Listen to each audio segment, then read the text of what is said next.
It was supposed to be a fresh start for Rachel and Christine, sisters who were as close as could be. Their grandparents had left them a beautiful old home in another state, presenting new opportunities they were eager to seize. As they unpacked their belongings into their rooms, the siblings couldn't help but feel a sense of excitement mixed with trepidation. The house was in desperate need of renovation, but they looked forward to making it their own cozy haven. Except for one area that filled them with dread, the basement. It was a dark, dank pit that seemed to emanate an aura of pure evil. Rachel and Christine avoided it at all costs, vowing to have it remodeled as soon as possible. One by one, workers began arriving: electricians, plumbers, pool maintenance crew, and construction experts for various fix-it projects throughout the house, as well as for the basement overhaul. Rachel worked days at the diner while Christine pulled night shifts at the hospital, so there was always someone home to let them in. But then the companies started calling, confused as to why their employees never returned from the job site. Christine insisted she hadn't seen a single worker. But how could that be possible? A nasty cold kept Rachel bedridden one afternoon. She tried calling out to Christine with no response, so she figured her sister must have already left for her shift. Bundled up on the couch with cold medicine and warm blankets, Rachel settled in for a day of mindless TV viewing. That's when every light in the house went black. Reluctantly, Rachel made her way towards the basement door to check the circuit breaker.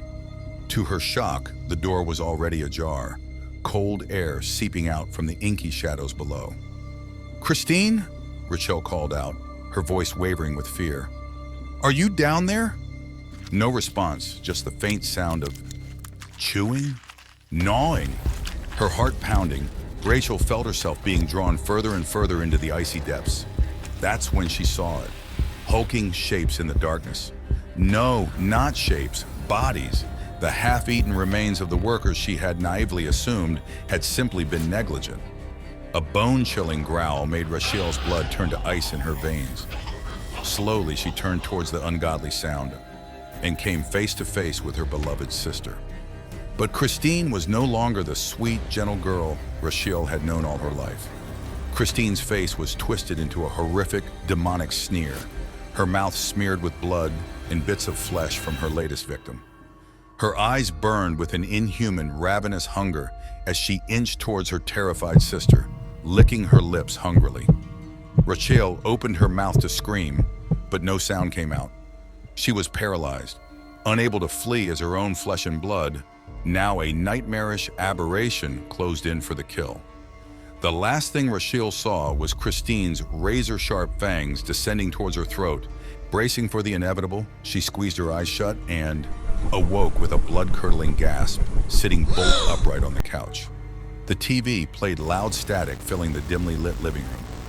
Rachel's heart thundered in her ears as she looked around in wild confusion.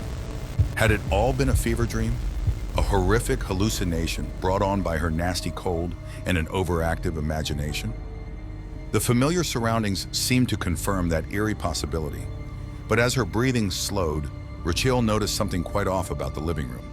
An unsettling quiet blanketed the house, and the lights were all burning with an unnatural flickering crimson hue. A faint rustling came from the kitchen. There stood Christine, eyes vacant, skin ashen, a haunting grin plastered on her hollow face.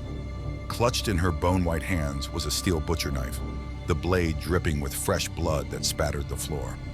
"Good, you're awake," Christine's raspy voice croaked out. "I was worried I took too much from the others. Didn't want to arrive home without a little appetizer." The full realization slowly crashed over Rachel like a tidal wave of icy dread. Her nightmare was no dream. Her worst fears were reality. The basement, the workers, the unholy hunger. She had merely blacked out from the trauma, her mind fracturing to protect her. But now, faced with the horrifying truth of her sister's undead condition, Rachel found the strength to unleash the blood-curdling scream she had been suppressing.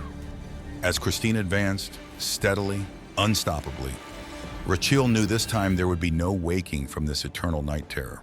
For years, the old house on Willow Street sat vacant, its weathered facade and overgrown yard heavily overcasting an air of sinister neglect. Neighbors whispered ominous rumors about the peculiar sisters who had once moved in with such enthusiasm, only for both to disappear under mysterious circumstances.